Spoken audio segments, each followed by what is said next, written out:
If you're an intended parent on a surrogacy journey, you already know your world is full of huge decisions. Well, today we're going to break down one more that you'll likely face: cord blood banking. Yep, just when you thought you had it all figured out, here comes another one. But you know what? Like every choice on this path, once you really understand it, making the decision gets so much easier. So, let's figure out if banking your baby's cord blood and tissue is the right move for your family. I think this quote from our source material just nails it. It perfectly frames the entire conversation. It's not about something you have to do, but it's about a potential safeguard. So let's use this idea, this concept of biological insurance, as our guide. Okay, let's get into it.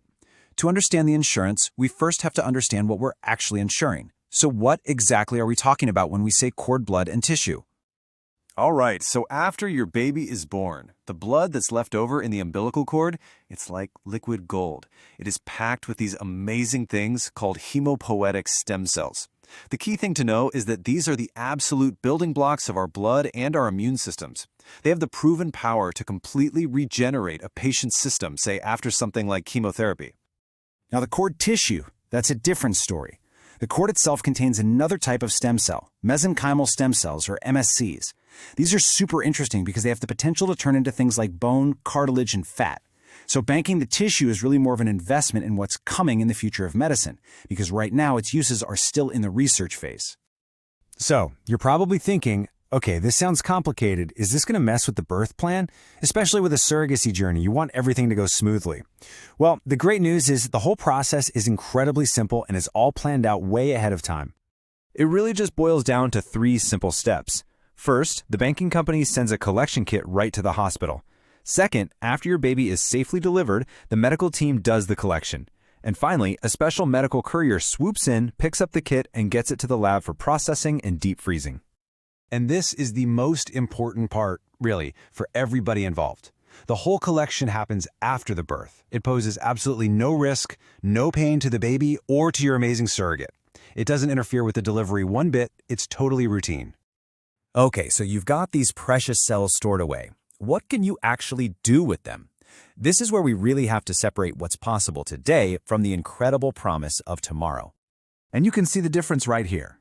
Cord blood is the now. It's already being used in FDA-approved treatments for more than 80 diseases, things like blood cancers and genetic disorders. Cord tissue, on the other hand, is all about the what if. Its stem cells are being looked at for regenerative medicine, but for now, those treatments are still experimental. Now, this is a super important point that can be a little confusing.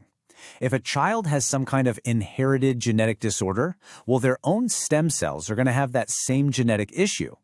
So the stored cord blood often becomes a perfect, life-saving match to help treat a sibling who needs a transplant, not necessarily the child it originally came from. Okay, let's get to the heart of the decision. Just like any kind of insurance, right? You have to weigh the potential payout against the actual cost and, let's be honest, the chances you'll ever need it. The arguments for doing it, they're pretty powerful. You are locking in a perfect 100% genetic match for your child. It could also be a lifesaver for a sibling. The collection is totally safe, and you're making a bet on the future of medicine. For a lot of people, it really just comes down to the peace of mind you get from having this option in your back pocket. But on the flip side, we have to be practical. It costs a lot of money.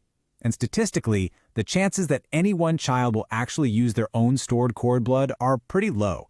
Plus, like we said, those uses for cord tissue, they're not a sure thing yet.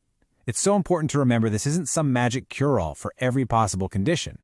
And of course, the big one for most families is the bottom line.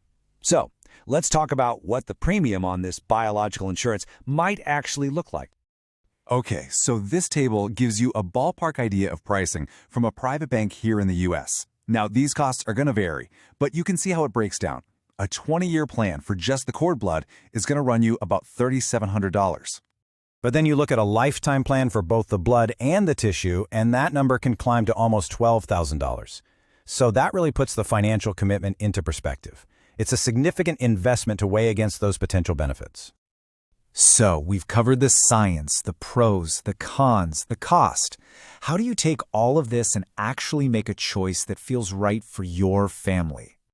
I really want to circle back to this quote because it's such a balanced way of looking at it. This is not a medical necessity. It's an optional safeguard. The decision really just boils down to your family's personal situation, your medical history, and of course your financial comfort level.